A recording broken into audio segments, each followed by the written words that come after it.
ఇలా చూడండి చెప్పండి. నేను 2 గ్లాసులు బియ్యం తీసి నిన్న ఇచ్చారు 2వ తారీఖు సాయంత్రం పూట. అది కూడా ఇచ్చిన బియ్యం నేను నీటిలో పోసి మామూలుగా కడుక్కుంటాం కదా రోజును. కడుగుతున్నాను. ఇది కడుగుతుంటే ఇది నోక అవుతుంది. ఇది ఇలా చూస్తే ఇదిగో చూడండి నోక.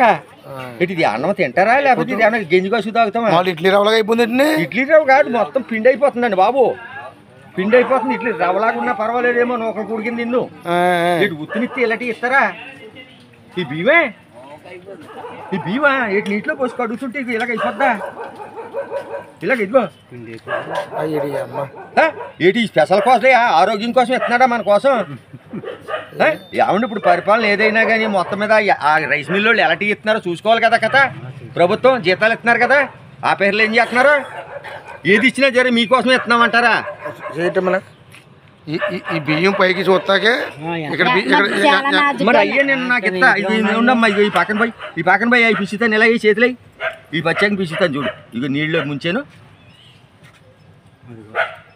ఇగో నోకైపోతుంది. నాట్యం మొత్తం పిండి అయిపోతుంది. ఇంకెందుకు పనికిరాదమ్మా. ఇంక అయిపోతుంది. కడుక్కోకుండా అన్నం వండుకుంటామా? ఈ రకంగా తిన్నా కానీ మనం నీళ్ళలో పోసి బియ్యం వండుకోవాలా, సన్నీళ్ళతో డైరెక్ట్గా పెట్టుకోవాలా, అవన్నీ ఆడవాళ్ళకి తెలిసి. మనకు ఆ గొడవలు లేదు, నాకు ఆడవాళ్ళు లేరు, నేనే కడుక్కుంటున్నాను. ఆ కడుక్కుంటే చేతులు వెళ్తే ఇది బియ్యం అయ్యి చాలా దారుణంగా ఉందండి. మరి ఏం బియ్యం అండి? అంటే ఉత్తినిత్తే ఇలాంటి ఇస్తారా? కడిగినప్పుడు అన్నం అయిపోయింది. అన్నం కాదు, గింజి పలంగా ఎచ్చబెట్టుకు తాగేస్తామే. ఇంక నవలక్కలద్దు, ఇంక నవలక్కలద్దండి. ఉడకబెట్టుకుని గింజి ఎత్తిపెట్టుకు తాగేస్తాం, గింజి తాగినట్టు. ఇయ్యా మరి గవర్నమెంట్ ఇస్తాం. ఇంక చూసుకోరా, మరి చూసుకోరా. ఆపేస్తున్నారు కదా ఇప్పుడు. ఏ ఇస్తున్నారు రైస్ మిల్ నుంచి, ఏ క్వాలిటీ వెళ్తున్నాయి గోడౌన్లకి, ఎలాంటి బియ్యం పంపుతున్నారో చూసుకోరా. తిట్టుకున్నా ఎంత చేసినా అండి జగన్ గారు. తీసేమ్మా, తీసారు ముందు సార్ తీసారు. ఇంకా ఇప్పుడు ఎప్పుడు తీసుకున్నారండి బియ్యం అయ్యి? నేను నిన్న 2వ తారీఖు కదా, నేను సాయంత్రం ఇచ్చారమ్మ పాపం. 2వ తారీఖు సాయంకాలం తీసుకున్నారండి. వాళ్ళు ఏం చేస్తారు కానీ పైనుంచి వచ్చి 2వ తారీఖు సాయంకాలం తీసుకుంటే ఇప్పుడు ఇవాళ మీరు పాత తీసుకున్నాను. మరి వచ్చి పైన వచ్చాను, పాత అలా ఉన్నాయా 2 గ్లాసులు తీసుకుని ఇంట్లో పోసుకున్నాను. అంటే ఇప్పుడు కడగనే కడుగు నీళ్ళు వేసి చెయ్యట్టు పీసి వచ్చినాను. నోకైపోతుంది, చెట్టు ఇలాగైపోతుంది అని చూస్తుంటే ఇంక అనుమానం నాకు. ఏది ఇది ఈ బియ్యం ఇలా ఇచ్చారండి. అంటే ఇప్పుడు పిండి అయిపోతే ఇప్పుడు పిండి అయిపోతాయండి. ఇప్పుడు దీన్ని మామూలుగా ఏదో పప్పులు వండుకోవడానికి ఆరబెట్టినట్టు ఉంది ఇప్పుడు.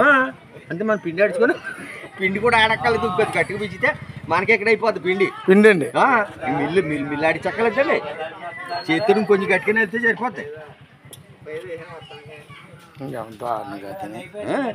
నెంబర్ నొక్కండి, నాకు చెప్తాను. ఆ నెంబర్ నొక్కి సోషల్ మీడియాలో. అంతకుముందు మళ్ళీ చంద్రబాబు ఉన్నప్పుడు ఒడ్డు గింజలో నూకా ఉండి నేను పచ్చాకి కింద వేసుకుని ఏరుకునేవాడిని. ఇప్పుడు వచ్చి 10 కేజీలకి ఇప్పుడు వచ్చి ఒడ్లు గింజలు. ఇప్పుడు ఈయన వచ్చాక ఒడ్డు గింజ లేదు, కడిగేసి అలా అన్నంలో వండేసుకుంటున్నాయి. జగన్ గారు ఉండగానే కడిగేసి డైరెక్ట్గా వండేసుకోవడం. 3 అలాగే ఉన్నాయి, క్వాలిటీ బాగానే ఉన్నాయి. ఏ నలక లేదు, బెట్ట గింజ లేదు, ఒడ్డు గింజ లేదు. కానీ మరి ఏంటి నలుపుతుంటే ఇలా పోతాయా? ఏంటి బియ్యం కడుక్కుంటుంటే చేతితో పిండి అయిపోతాయా? రాయా నా చెయ్యా? ఇంత దారుణం పెట్టండి. జగన్ గారు ఉందండి. ఎవరికి జగన్ గారు ఎలా ఉందండి? బంగారులా ఉంది. నేనే చెప్తున్నాను, రైస్ మిల్ వాళ్ళు చెడిచారో లేకపోతే ఆయన చూసి మంచి ఇచ్చారో లేకపోతే ఆయనే మంచి ఇప్పించాడో నాకు తెలియదు. కానీ గ్యారక్క లేకుండా బియ్యం అందంగా కడుక్కుని అన్నం వండేసుకుంటాయి. ఇవి ఎలాగ ఉన్నాయి జగన్ గారు ఉన్నప్పుడు అండి. ఇప్పుడు అలాగ ఉన్నాయి. ఏ ఒడ్డు గింజ లేదు, బెట్ట గింజ లేదు. కాకపోతే ఈ తేడా ఎక్కడ వచ్చింది? మొన్నటిదాకా 3 కోటాల బియ్యం తేలిపోయి, ఇప్పుడు బియ్యం తేలిపోయి అని కడుగుతుంటేనే ఇయ్యేటి ప్లాస్టిక్ బియ్యం అందరూ రకరకాలుగా మాట్లాడతారు. ఏమో అని ఎలా నలిస్తే మెత్తగా జిగిరిగా ఉండేది. సరే అది గొడవలేండి, నిన్న ఇచ్చారు. ఇవేమో ఇలా నీటిలో పోసి కడుగుతుంటే నోకైపోద్ది, ఎలాగా పిండి అయిపోద్దా? అయితే గెంజు కాసు తాగనా నేను?